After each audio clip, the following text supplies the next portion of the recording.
the title slide.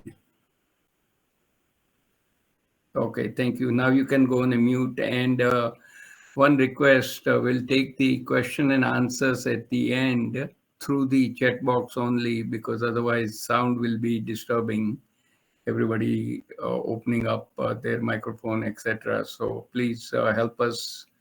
So the topic I have selected is soft skills for success. And here is a brief outline. I'll begin with importance of education per Mahamana Pandit Madan Mohan Malviya ji. What's the importance of soft skills? And also give the highlight of the soft skill program. A number of rounds have been done at the IIT BHU at our own campus, some online, some on-site, etc. And I want to bring in the dimension of community service for nation building, which is one of the key takeaways we can have from Malviyaji's life and his mission. I'll share with you some of the work I've been doing since 1989 to help 15 million blind people in India through the Blind Foundation for India. And there is a very nice motivational talk by the football coach, American football, Lou Holtz, some simple recommendations. And I would request all of you to write down 2 key takeaways from the session. And we'll be moving through rapidly. There is quite a content we'll be covering. So please bear with me.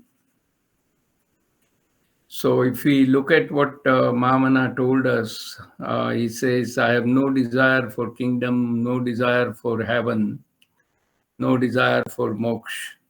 The only desire I have is to mitigate the sorrow of the living beings who are ridden with sorrow. I want to shine light into the darkness before people's eyes.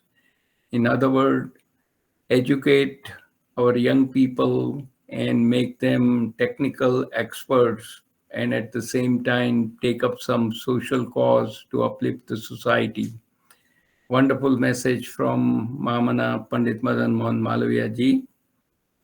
And now comes a unique message from Mahamana to students, courtesy Professor Sushant Kumar ji.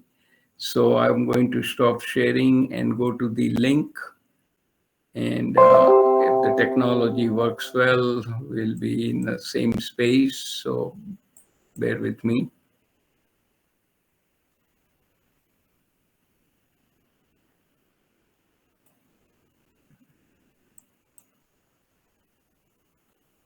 महामना पूज्य मालवीय जी महाराज का विद्यार्थियों को संदेश। विद्यार्थियों, तुम ईश्वर का ज्ञान चाहते हो तो अपने मन को पवित्र कर मेरी बातों को सुनो। आओ हम अपने मन की ओर भी ध्यान दें। देखो, हम देखते हैं कि हमारा मन भी एक अत्यंत आश्चर्यमय वस्तु है। इसकी हमारे मन की विचार शक्ति, कल्पना शक्ति, गणना शक्ति, रचना शक्ति, स्मृति भी भेदा हम सबको चकित करती हैं। इन शक्तियों से मनुष्य ने क्या क्या ग्रंथ लिखे हैं, कैसे कैसे काव्य बनाए हैं, क्या क्या विज्ञान निकाले हैं, क्या क्या आविष्कार किए हैं और कर रहा है। यह थोड़ा आश्चर्य नहीं उत्पन्न करता। हमारी बोलने की और गाने की शक्ति भी हमको आश्चर्य में डुबा देती है। हम देखते हैं कि यह प्रयोजनवती रचना सृष्टि में सर्वत्र दिखाई पड़ती है, और यह रचना ऐसी है कि जिसके अंत तथा आदि का पता नहीं लगता। इस रचना में एक एक जाति के शरीरियों के अवयव ऐसे नियम से बैठाए गए हैं कि सारी सृष्टि शोभा से पूर्ण है। हम देखते हैं कि सृष्टि के आदि से सारे जगत में एक कोई अद्भुत शक्ति काम कर रही है, जो सदा से चली आई है, सर्वत्र व्याप्त है और अविनाशी है। हम उसी अनिर्वचनीय शक्ति को ईश्वर, परमेश्वर, परब्रह्म, नारायण, भगवान, वासुदेव, शिव, राम, कृष्ण, विष्णु, यहोवा, गॉड, खुदा आदि सहस्त्र नामों से है। इस बात को भी गोस्वामी जी ने अपने नीचे लिखे अक्षरों में कहा है। ईश्वर अंश जीव अविनाशी, चेतन अमर सहज सुख राशि। वह स्वयं भगवान ने गीता में कहा है, ईश्वर सर्वभूतानां हृदयेषु तिष्ठति। यह ज्ञान कि भगवान वासुदेवो ही सर्वभूतेषु अवस्थितः, एतत् ज्ञानम ही सर्वस्य मूलम धर्मस्य शाश्वतम। यह ज्ञान कि भगवान वासुदेव सब प्राणियों के हृदय में स्थित है, संपूर्ण सनातन धर्म का सदा से चला आता हुआ और सदा रहने वाला मूल है।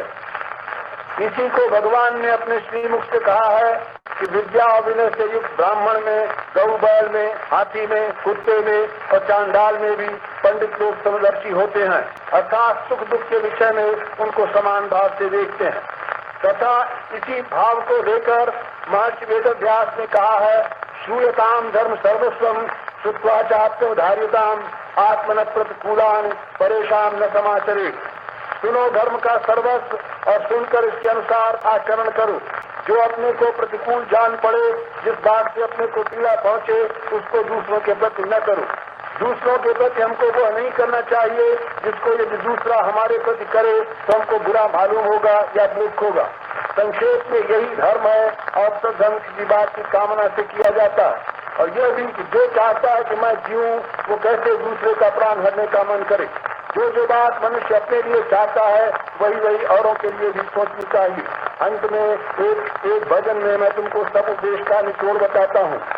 घट घट व्यापक राम जप रे, मत कर बैर झूठ मत भाखे, मत पर धन हर मत मत चाखे, जीव मत मार जुआ मत खेले, मत पर यही तेरो तपरी। इतने भाव को हृदय में स्थान दोगे तो परमात्मा तुमको सुख देगा और मान देगा और देश का गौरव बढ़ाओगे। A beautiful message from Mamana Pandit Madan Mohan Malaviya ji. So thank you, Sushant ji, for sharing that nice link. So appreciate that. And now I'll continue with the rest of the presentation. So let me go back to the same place.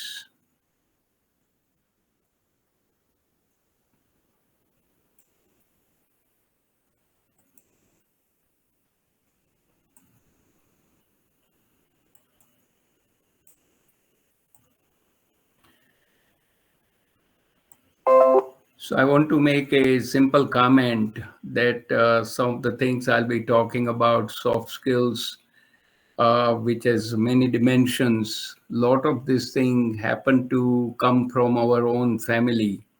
Our parents, the way they nurture us while we were young in the household, that has a big impact on how we develop our skills.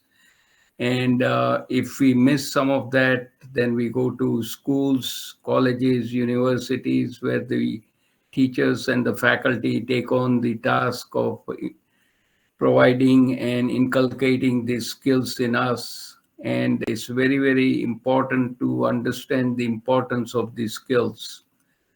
And if we look at the data here, the latest survey shows that more than 90% of the people, the executives who are hiring, they are looking for better soft skill compared to hard or technical skills. And the last bullet says that the ability to work in a team is most desirable for new college graduates ahead of the problem solving or analytical and technical or the quantitative skills. So here is a disconnect. Most of the curricula in Indian education system, colleges and universities, there is not much focus at all on the soft skills. It's all about hard or technical skills. Students do not pay attention to soft skills, and as a result, they suffer not using their full potential during the studies, as well as difficulty finding the good placement. And even if they find the placement, they have a difficulty making progress in the workplace. So soft skills are essential. We have a gap, and I've been promoting this for the last 10 years. I'll talk about it shortly, that curricula should have a soft skill along with the technical or the hard skills. So I've been teaching on the ground since year 2000 for executive teaching, executive training, and academic teaching since 2006, when I started teaching on the ground at the Great Lake Institute of Management in Chennai. And I've done it for a number of years, to come there 1 week at a time and deliver my course on total quality management, 20-hour module on a 1-week program at the campus. So I see a lot of brilliant students, but most of them do not focus or neglect the soft skills. So to make a effort to impart soft skills, put together a 12-session leadership excellence series with the 6 items in blue are the soft skills, and 6 items in red are the quality management discipline, which is one of my area of expertise. We did this experiment at our campus between 2014 to 2016 through the help of Professor Anil Kumar Agrawal, who had just retired, and through the training and placement office, we were able to conduct this online. And after success with the program at IIT BHU, we expanded it to almost 100 colleges, universities throughout India. And between 2013 to 2016, 675,000 students, faculty, and professionals benefited from that online program. And currently, at the current time, we are tracking 1.2 million people who have benefited. So here is the project team very quickly. First 6 at the top are from the American Society for Quality India office. I was part of that effort. And then in the middle row, you will recognize 3 faculty: Professor Anil Kumar Agrawal, Dean of Students, Professor Ashim Mukherjee, and IT expert, Dr. Naveen Singh Rajput. And 9 students, they were the core team members who took the program to completion in the round 1. I was visiting India in 2016 on 18th of March. Swamiji is shown in the top right picture in the middle, took me from Vadodara to Gandhinagar in a bicycle studio. And Commissioner AJ Shah, who is now retired, who is in the white shirt in the top right picture, he gave me 45 minutes to talk about the critical topic of effective time management. And this module is recorded professionally. YouTube link is shown. And Sushant Kumar ji will share this with all the TPC coordinators, my presentation, so you can benefit from the recorded session as well. We are very fortunate to receive the DL Shah Silver Quality Award by the Quality Council of India on August 20th, 2016 in New Delhi. And this was the project of transferring knowledge using the technology and soft skill and quality management program. Now I want to talk a little bit about the last year's effort, which was totally online, soft skill program with the help from Professor Anil Kumar Agrawal ji and the core team from TPC. We designed 6 sessions between March and April 2022: leadership, decision-making, time management, teamwork, project management, and career development guidance. We were very fortunate to have full support and collaboration with AICTE, Atal Academy, Alma World, and the state of Uttarakhand.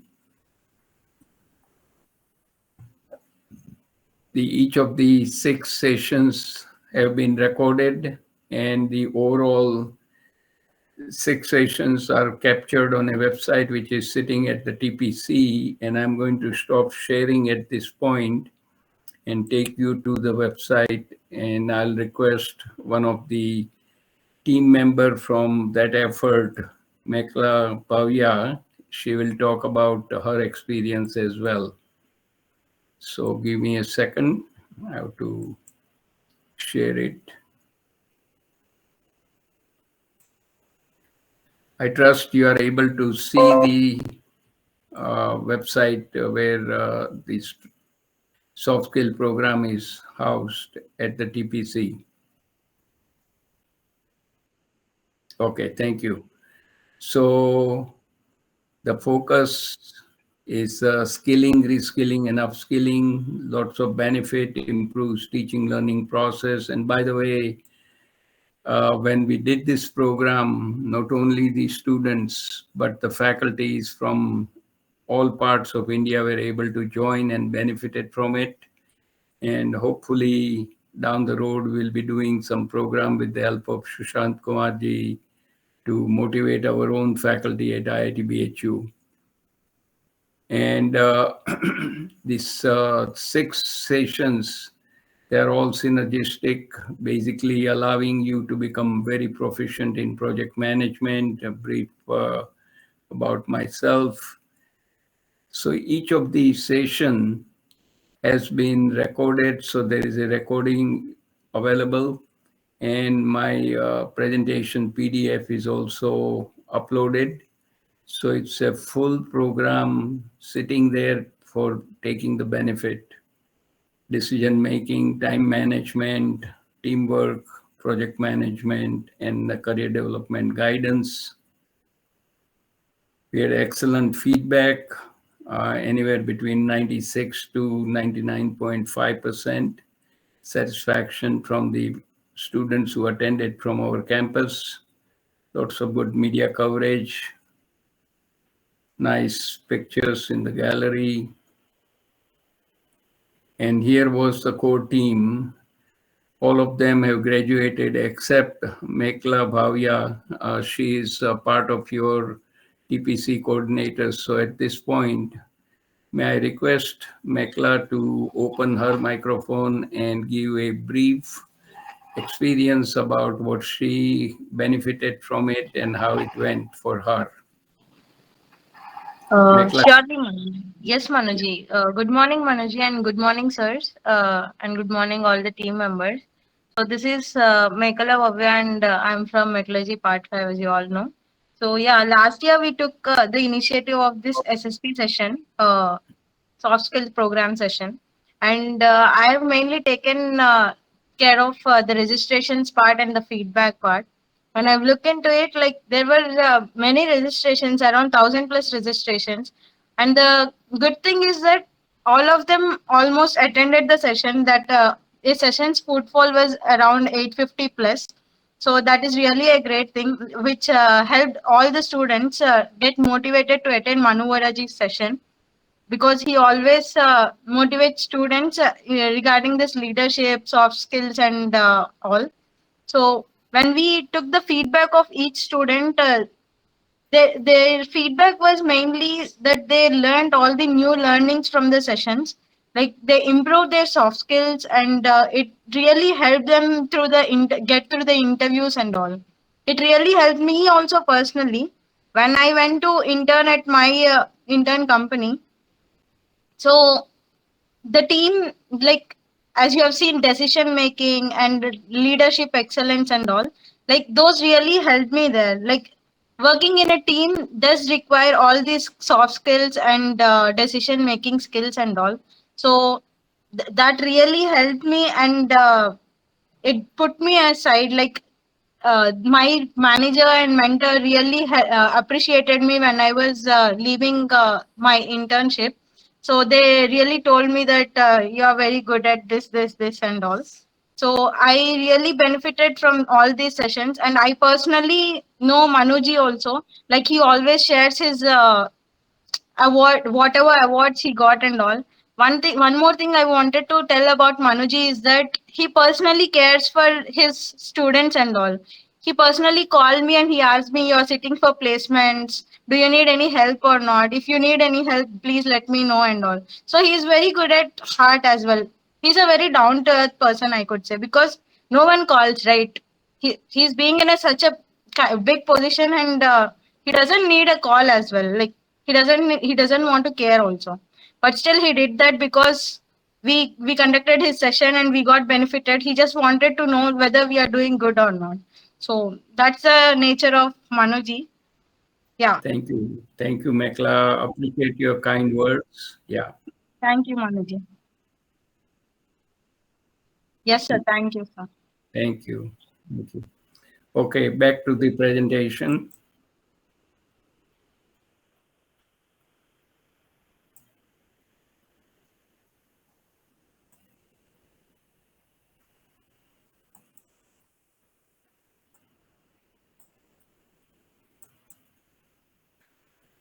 So overall, with the ICT help, when they opened it up for entire India to participate in this program, currently there are well over 91,000 views for 6 recorded sessions.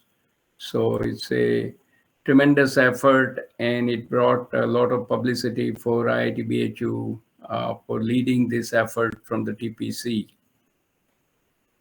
This year, between April and May, we repeated this program at the university in Uttarakhand, and this was the Uttarakhand Technical University. Vice Chancellor there was very much interested, and same 6 sessions were repeated. Overall YouTube recording is also shown, and here the feedback was 99% plus, and all 6 sessions combined right now it's about 3,000 views on the YouTube.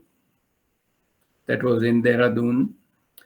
So from the education point of view, we should light a lamp of knowledge to eliminate the darkness of ignorance. Now I'm going to focus on 9 different soft skills we must master to become good engineer, good person, and be the best we are capable of and able to serve the companies where we join and make a good contribution to help ourselves, to the company, and to the society as well. So in communication, pay attention to the bottom part of this slide. It says no matter what job you have in life, your success comes 5% from the academic credentials, 15% from professional experiences, but 80% from your communication skills. And fill in the blank, other soft skills like leadership, decision making, time management, teamwork, problem solving are extremely important and part of that 80%. So we generally focus on 5 and 15 and forget the 80. So we need to change the strategy and focus on improving our communication skill throughout the life. Quick anecdotes. So there was a company of highly technical people with 15, 20, 30 years experience. A new person arrives on the scene with reasonable technical skills, but extremely good in soft skills and able to get work done working with people. He got a promotion within a year. So all the old timers went to the manager to complain, why are you favoring this new person who is totally green for the company? He sat all of them down and said, I can hire all of you dime a dozen, but to find a rare combination of good technical understanding, but excellent soft skills and communication skill to get things done working with others is very rare. So keep in mind that your progress in life will come not just from your technical or the hard skill that is required for the entry, but your progress will depend on how well you build up your communication and other soft skills. So focus on developing your best verbal, written, and presentation skills. Each of them will require very good practice and keep doing more of it. Other thing to remember, you may have good ideas, you are working in a team in the company. If you can't communicate your ideas across to other members of the team, the ideas will remain ideas, you will be frustrated because no action will be taken. And the last thing I want to mention, when I graduated in 1968, I was okay with few skills, but I was lacking some of the other skills, which I picked it up coming here to the US since 1968. It's my 55 years complete here. During the graduate program for master's, PhD, MBA, as well as working with several multinationals, I kept developing my soft skills, which has helped me very well, both professionally and personally. So communication is the key. So remember that, don't neglect it. Leadership, it's all about influencing, igniting, and inspiring ordinary people to do extraordinary things. And what do the leaders do? They define the purpose, they create a vision, the dream for the project or the organization, identify key strategies, allocate the right resources, achieve results through people. And it's all about walking the talk. You can't fool people by just your words. People see what you do rather than what you say. So find good leaders, emulate them, and learn about great leadership from different aspects and within India, outside India, etc. Decision making, I'm sharing with you a very simple tool called tree diagram. This comes from Japan, one of the quality management tool. So a lot of information on a single piece of paper with the decision level 1. You want to go on vacation after this COVID pandemic, etc. It's the right time to go to a vacation. Decision level 2, you have 3 options. For each of the option at decision level 2, there are more options at decision level 3, leading to a specific outcome. So you can see here with putting lots of information on a single piece of paper, you can trace your journey from decision 1 to decision 2 to decision 3 with a final outcome. And this is how you can condense the information and able to see the big picture and make the right decisions for the right outcome you're looking for. Teamwork. So there is an excellent book by Patrick Lencioni, and I would request all of you should put more effort in reading up on things rather than spending time over the weekend on TV or WhatsApp and chit chat and all that. Pick up new discipline by getting books from the library. Also, these books are readily available at a fraction of a cost when you buy the second-hand books. Title of the book is 5 Dysfunctions of a Team.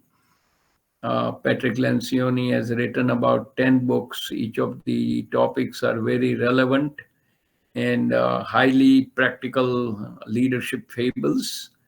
So he talks about 5 dysfunctions. So let me populate them and then I'll work through it very quickly. So the team is only functional when they can trust each other. In other words, they need to show their strengths and weaknesses to each other. Now, a lot of time when a team is discussing the important issue, the members, only few of them will speak, rest of them are silent. They create artificial harmony. Instead, you need to create constructive conflict, constructive comments, constructive dialogue in which everybody contributes on the ideas you are discussing. And out of that comes out a single decision, what you are going to work on, and everybody falls behind it. Third, when the team leader makes the assignment, there should not be any ambiguity. If things are clear, people can commit to working on it. Then once the assignments are given, hold everybody accountable to produce the results, because sum total of all the team members' individual work pulled together will become the output of the team and output of the project. And the last one, sometimes people with their either a position or ego, they forget why they are on a team. They don't contribute and they are just taking a free ride.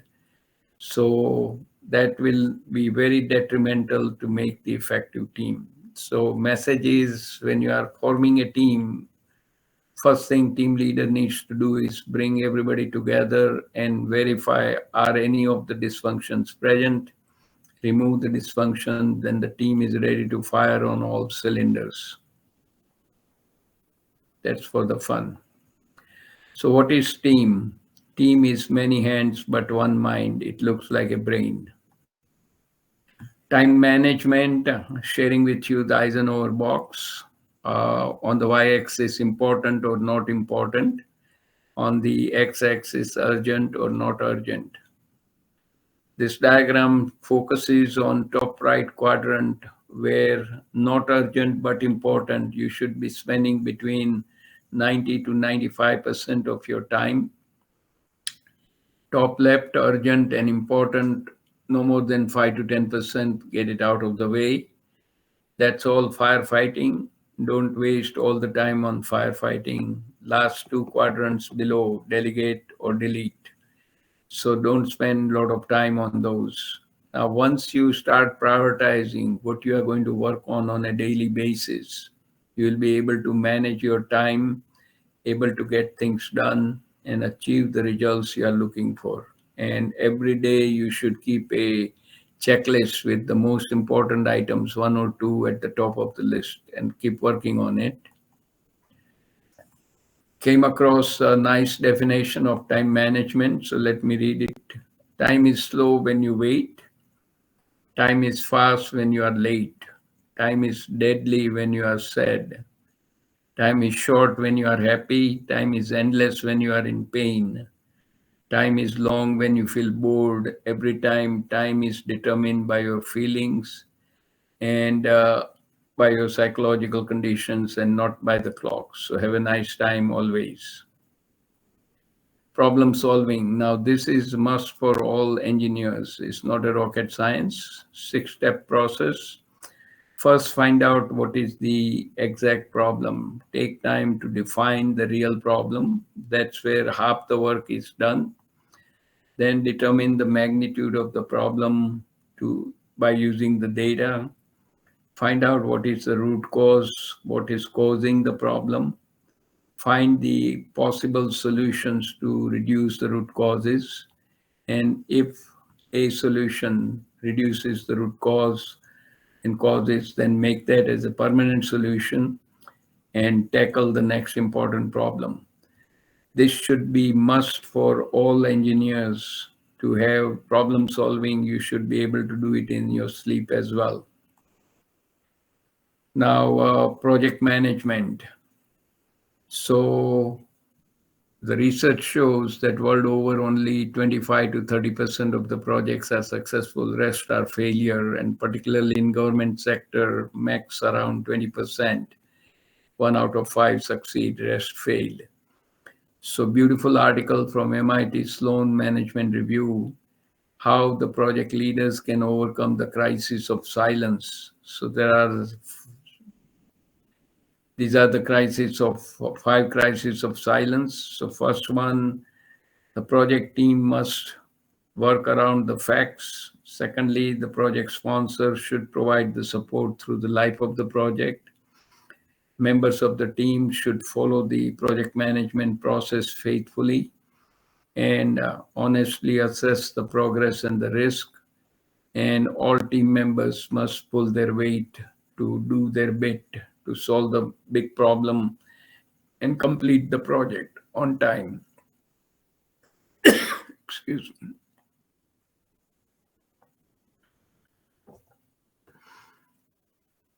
I've been teaching project management at Northwestern University here for the last 15 years.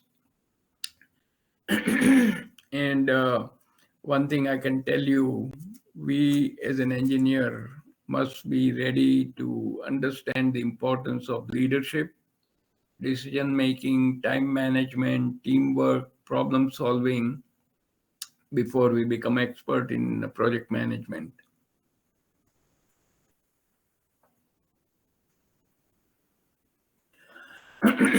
The last item I want to bring up is the change management. So the decision you have made as a student and ultimately you become professional, the branches you have chosen, the work you will be taking on, that can change as you move forward because the circumstances will change, your dreams will change, you will have different experiences. And if you are ready and flexible with your decision making, you can continue to make progress under change conditions. And I'll tell you very briefly my personal journey. Started out as a chemical engineer. I went to chemical engineering because I was very good with chemistry and mathematics. Combination of two leads to chemical engineering. Then worked in the chemical industry for about 7 years. There was a downturn in the industry, a lot of layoffs. I got picked up by AT&T Bell Labs, so moved from chemical to telecommunication. There I specialized in quality management, started teaching in the business school at my own alma mater here, IIT Chicago, Illinois Institute of Tech. Along the way, manage a number of NGOs.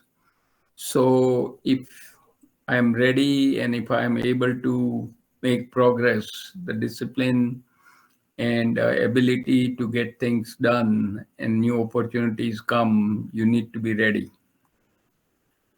Now, the segment about community service. This comes from the Habitat for Humanity group started by President Jimmy Carter, who just completed 99 years. So his group talks about community service can help you connect with the community. It will improve your career prospects. It will raise your social awareness of what's happening in the community surrounding the campus and the places where you come from. You can establish great contacts and develop friendships, and it will improve your skills, ability to work with adults, do the project management skills, decision making, leadership, communication, task management, etc. So our own Swami Vivekananda told us that the life is short, the vanities of the world are transient, but they alone live. Who live for others, the rest are more dead than alive. In other words, we need to do something for the fellow human being. So here is a rough back of the envelope calculation. There's a huge untapped potential of engaging India's youth for community service. So what we are talking about is every weekend, 2 hours per week, 32 weeks when the college universities are in session, makes it 64 hours per year per student.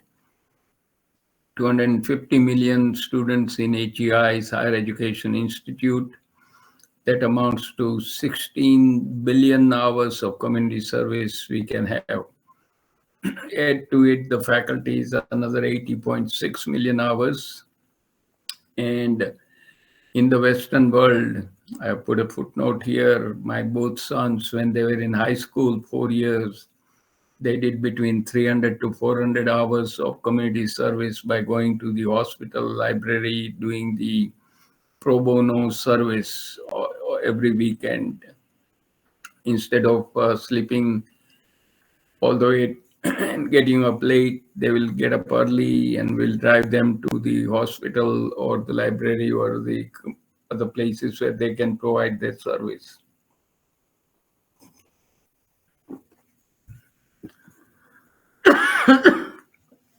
Bear with me. So one of the thing I'm suggesting is it should be compulsory requirement for community service for getting the degree. And HEIs can develop the projects by visiting surrounding communities, find the needs for education, healthcare, water, sanitation, agriculture, etc. And this will allow students to work on real projects in the team setting, work with adults and give back to help in the nation building. Very briefly, Blind Foundation for India started in April 1989 when we found out that India has 15 million blind people, 1 out of 3 in the world. Mission is very simple: to prevent and cure blindness and to educate and rehabilitate permanently blind people in India. And we have the website, you can visit that, blindfoundation.org. It's the 35th years of dedicated service. 15 million blind, 1/3 of the world blind population in India. 2.3 million people get cataracts every year due to age-related issues. And 2 million blind children, only 5% has any hope of getting education. So here I'm sharing with you 2 vans we had donated to Ramakrishna Mission in Luxa in Varanasi. Unfortunately, Swamiji passed away a few years back during pandemic. He had some health issue. And they have this big bus which goes to about 70 to 80 kilometers. It's a mobile clinic on wheel. Currently, I think they have decided to finally sell that van and take a smaller vehicle because of the expenses of running the van.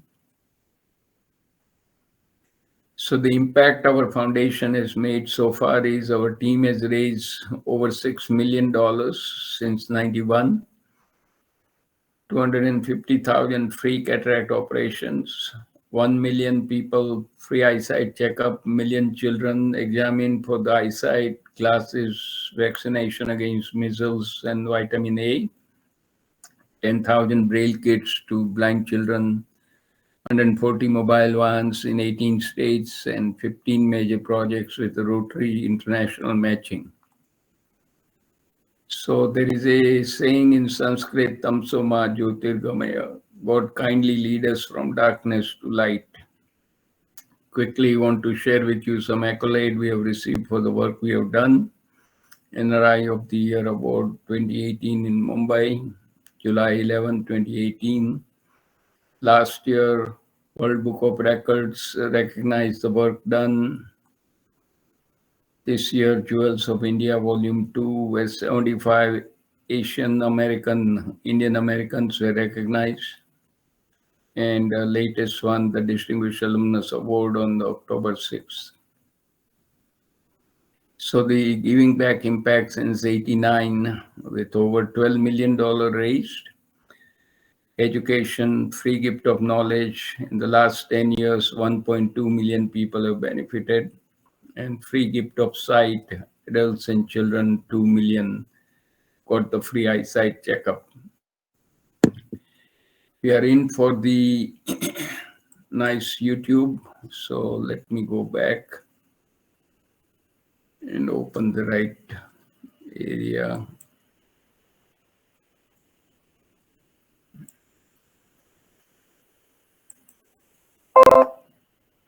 I was born with a silver spoon in my mouth, I know. I was born in Fallsby, West Virginia. And I went by where I was born last night, about 10:30.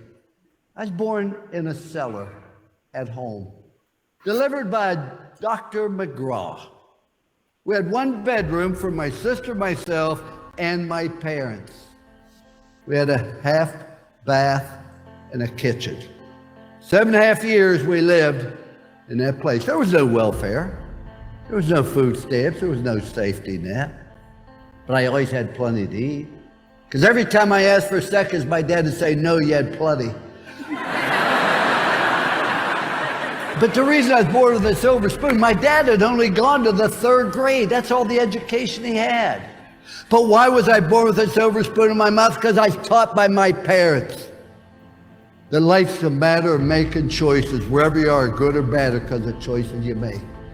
Don't blame anybody else, but if you get an education, you're willing to work and overcome problems and difficulties, in this great country, you can amount to something. That's why I was born with a silver spoon. I was in this country and I was taught personal responsibility for choices you make.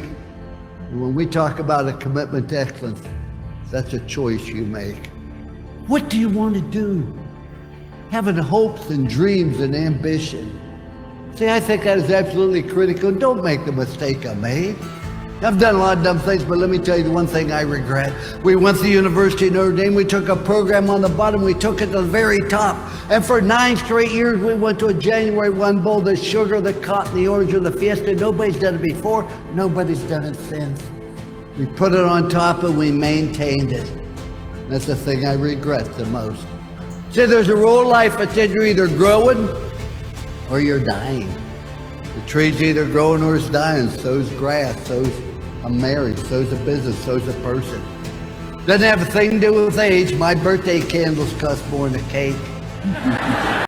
But it has everything to do. Am I trying to get better? Am I trying to prove? We got on top and say, you know, this is pretty good. Let's maintain it. Let's not take any risk.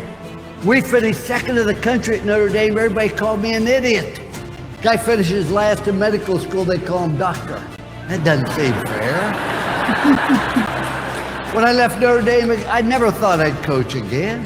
Where'd you go from Notre Dame? According to my mother, you go directly to heaven, you sit by the Pope. You don't coach anymore. And then I went to live in a town where the average age was deceased. And what I found out, I wasn't tired of coaching. You have to have something to hope for, something to dream. And even though you've done great things so far, what's going to happen now? I want to give you a simple plan. Life doesn't have to be complicated. I try to keep life simple. Do you realize there are only 7 colors of the rainbow? Only 7. Look what Michelangelo did with those 7 colors. There's only 7 musical notes. Look what Beethoven did with those 7 notes. There's only 10 numbers. Look what Bernie Madoff did with those 10 numbers. The point I make is it doesn't have to be complicated. See, you need 4 things in your life. If you don't have any of these 4 things in your life, you're going to have a tremendous void. See, everybody needs something to do. Number 2, everybody needs someone to love. Number 3, everybody needs someone to believe in. In my case, is Jesus Christ, our Lord and Savior. But the 4th thing you need in your life is you need something to hope for. There's never a right time to do the wrong thing. And there's never a wrong time to do the right thing. Just do what's right. I think it's right to be honest, right to be on time. See, ladies and gentlemen, enjoy life. Have fun. You're going to have problems. You're going to have difficulties. That's part of life. And don't tell people about your problems. Do you know that 90% of the people don't care? And the other 10% are glad you got them. So you're better off keeping yourself. You're going to have problems. But have fun with what you're doing. People say, did you have fun doing ESPN? Not really. Because if you have fun being here, people have fun being around. Doesn't mean I don't do dumb things. And sometimes I wasn't real honest. Do everything to the best of your ability with time allotted. You know, ladies and gentlemen, not all of us be All-American. Not everybody can be first team. Everybody can be the best you're capable of being. And I want to tell you, if you want to fail, you have the right to fail. That's what's great about this country. You do not have the right to cause other people to fail because you don't do everything best your ability. When you join a spouse, you bring a child in the world, you join a business, you join a team. You have obligations, responsibilities, and you owe it to other people to do the maximum you can at each and everything you do. It's not complicated. And the last rule, to show people you care. And you walk in the room, your attitude, hey, here I am, look at me. I thought, no. Your attitude, there you are, how can I help you? I wish I knew those 3 rules when I was 21. I've used them for the last 40 years. There's a statue of me at Notre Dame. I guess I need a place for the pigeons to land, but if you go look at it, just don't look at 3 words on the pedestal. Trust, commitment, love.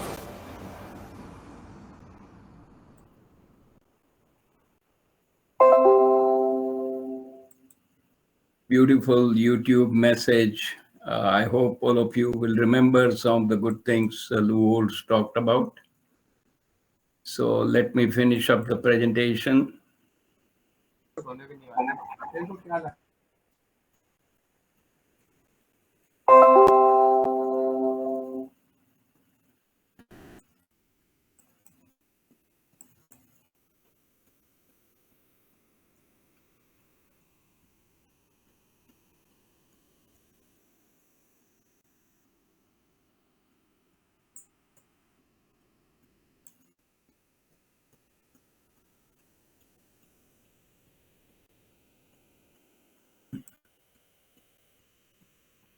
So to wrap up in the recommendation side, I'm saying that please master your soft skills along with technical skills, specifically communication, leadership, decision making, time management, teamwork, problem solving, which will lead you to become the expert at project management and you become the effective engineer.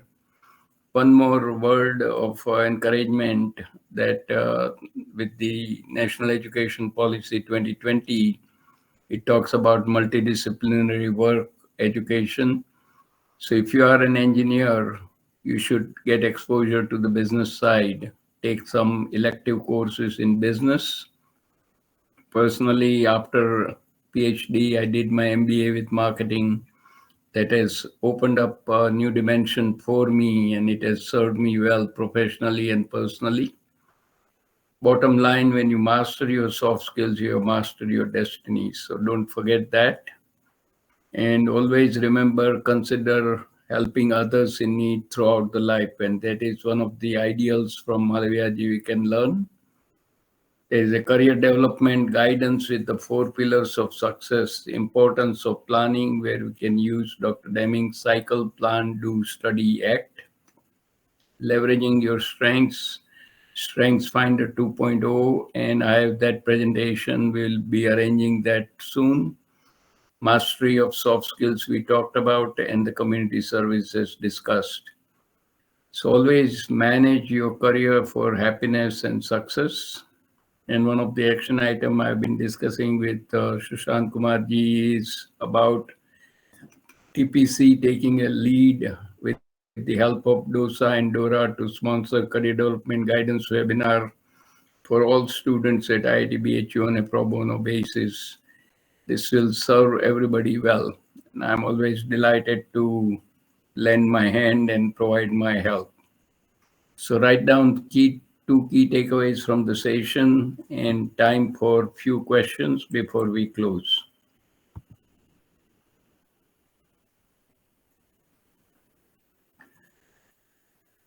Okay, so from the core team, if there are any questions, let's go through the chat box.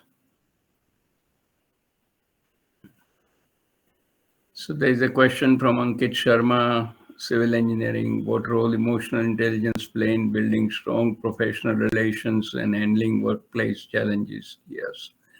So the emotional intelligence is part of the leadership. It's the self-awareness. You need to be aware about who you are and what you are doing in the reality. Now, when we go through some of these modules, and particularly when you look at the soft skill program recording and everything I've shown, there are 3-4 slides on emotional intelligence. You can review that and you will get your answer, what you can do about emotional intelligence. Next set of questions, please. Let's make use of the time.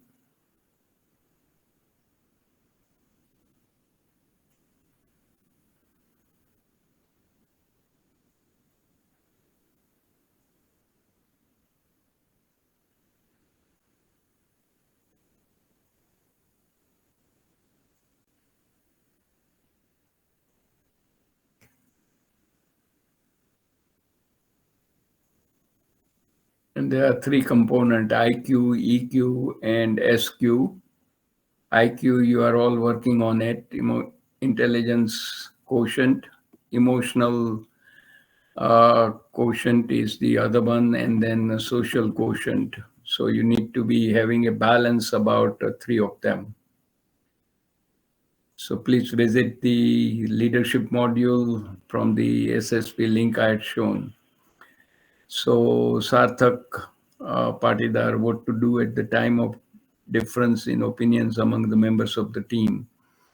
Yeah, so you need to have a debate and discuss the issues without picking on people.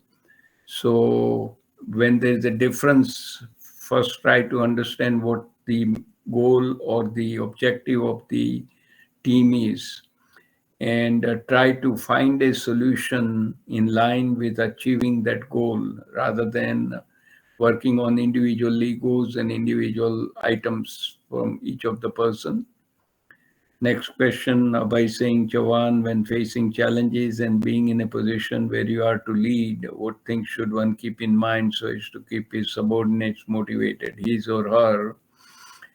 Yeah, so one thing is, if you are in the lead position, you should be working with your team by asking them what do they think about the issues under consideration. That's highly motivating, and in general, that thing is not done. Most of the time you will face an autocratic boss who will tell you to do things without asking your opinion, and it's not very good. So listen to your people in the team, and listening to their ideas in the cross fertilization, you can come together with a best solution by understanding what people are thinking and how to tackle the issue. So bringing people along is very, very important in order to lead. And you are there, since somebody appointed you as a lead, you need to not to be arrogant. You need to be the good listener, and you need to take care of your people. When something goes bad, you have to be ready to take the blame yourself rather than blaming others. And when good things happen, share the credit with everyone who were on the team and made the contribution. Any additional questions? Let it keep coming. And those who are online, they can type it in the chat box as well. Tanish, what strategies do you employ to stay motivated and maintain a positive attitude in challenging or high pressure situations? Yeah, so first of all, take a deep breath and assess the situation, what's going on, and think calmly and find out what's the best way out of the high stress, high pressure situation. Can you do it alone, or you need to pull in more people to get more ideas and find a better solution? So you need to be flexible and don't get flustered. Try to keep the focus, and you will be able to surmount the challenges. Okay, keep going.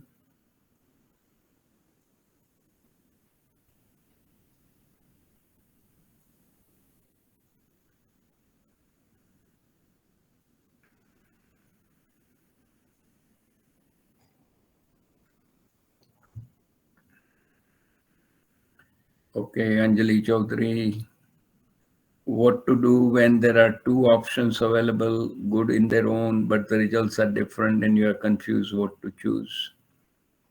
Yeah, so as I mentioned, if you are working on something, what is the overall objectives, where you want to end up? Is the solution one or the result one going to take you there, or the result two will take you there? And at what time and how much additional effort you have to do to reach the final destination? So your end post should determine how you are going to navigate the journey from beginning to the end. And this, at the end of the day, is all about project management. And throughout your life, you will be doing lots of projects and for which you will be paid a lot of money. So have all the fundamentals under control. Try to have best possible resources available to you, and use all the resources at your disposal, including people with different ideas, not the same as your own, and out of that, find the best solution. Possibly one more question, and then we'll probably end because we have gone over by 5 minutes.